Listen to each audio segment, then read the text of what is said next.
Hey, it's me, MLB. Here is Torn Down the Middle, Chapter 11, and this one is titled Icy Hot Getting Close.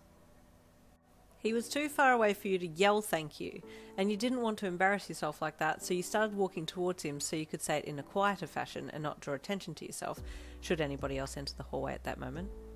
Ugh, man, he walks so quick. Why is he so far away already? This is super awkward, him just watching me walk towards him. I should do a little jog. No, that'll look stupid too. Maybe a power walk? By the time you got to him, you were more angry at the length of time that had lapsed than anything else. Why do you have to walk so far away? You huffed. Is that what you came to tell me? He snapped, irked that you had stopped him walking to complain that he had walked too far away. No, you snapped back, averting your eyes before launching into your lengthy gratitude. Thank you, you mumbled. There, buddy, that's all you get. Huh? Don't ha me, you overgrown hedgehog, you said, your angry, embarrassed eyes meeting his. Stupid girl. Why'd you agree to go to swim after eating lunch anyway? He growled. Because they needed me, you said with a scowl. Look, all I came to say was thank you, okay? You looked away angrily again. He looked at you for a moment, taking in your features. I had to do it anyway, he said. I was supposed to be your boyfriend, remember? Yeah, thought that would have been the case, you said, annoyed at yourself for thanking him when your suspicions of him doing it out of obligation and not compassion were confirmed. You turned and walked away, leaving Bakugou standing there watching you go. Can't frickin' figure this chick out, Bakugou thought with a scowl. The next day after school, you were placed on clean-up duty. You sighed as you moved all the tables and chairs aside and swept the floor.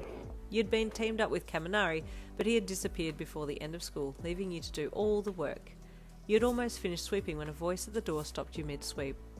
Do you need some help, Yin? A velvety voice asked. You looked up and your eyes met two beautiful heterochromic ones. Oh, a Todoroki. You didn't get a chance to get a proper sentence out before he had put his bag down and started rolling his sleeves up, awaiting instruction. His perfect toned arms drew your attention, and you had to bite your lip as he walked up to you and stopped. He was so close that you could hear his soft breathing. What do you need me to do? He asked slowly. Would saying take me right here on the desk be too forward? You thought, as you hesitantly looked up into his face. Here, let me finish the sweeping, he offered, stretching his hand out to take the broom from you, his hand settling on top of yours. You retracted your hand quickly and scratched your cheek nervously. Oh, my apologies, Yin, he said lowly. Did my touch make you uncomfortable? No, not at all. I liked it, you blurted out, then immediately face-palmed. Oh, wait, I mean... Todoroki smirked slightly. That's fine, he said, walking past you to continue sweeping. So, you and Bakugou, he added as he passed you. We're not really together, you blurted out, before gasping and covering your mouth. I know, he said casually. Wait, what? You said, spinning around to look at him. I don't know the reasons behind why you're faking a relationship, but I can tell it's not real, he said, sweeping the floor gently without looking at you. You studied the side of his beautiful face as he worked, still not looking at you. Plus, you have much better taste in guys, he added. Your heart jumped and you chuckled nervously. He looked up at you.